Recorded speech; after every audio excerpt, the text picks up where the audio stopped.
Yun, magandang morning. Videoan ko naman itong Suzuki Jimny. Kulay brown or something ganun. Ito yung kay Kabayan eh. Kabayan ang may-ari nito. Ayan o. Videoan natin. Ganda talaga no. Magnet talaga. Ay, magnet sa mata ng mga mahilig sa jeep.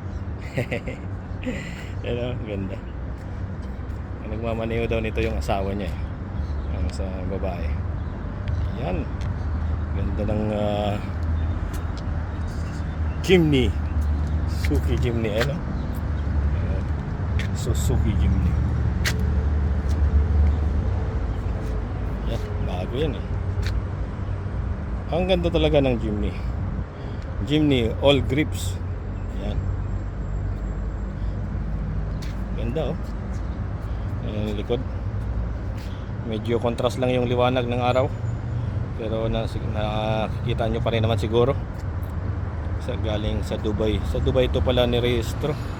Yung plate number is Dubai plate number. Ganda oh. Ayan. Kasi ito yung ano, yung antena niya nandito. Nandito yung antena niya sa ito.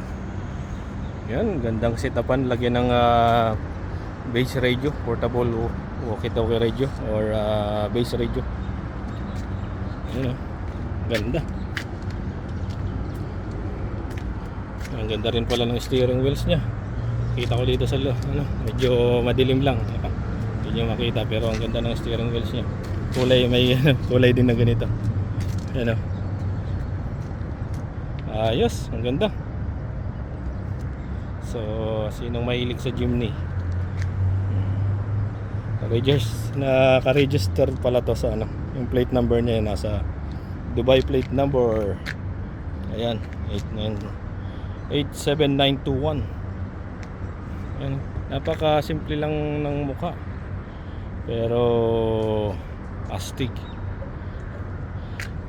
Pretty, sabi nga. Ganda rin ang kulay pati ano. Sana all magkaroon ng service na Jimny. Ganito rin yung first car na drive ko dito sa city ng Abu Dhabi. Ganitong kulay din. Nag-rent ako. Ganda. Ayun. Sana nagustuhan nyo ang video na to. Suzuki Jimny. Magnet talaga sa mata ng tao. Bye bye for now. Ito po si Tito Gerson B 73.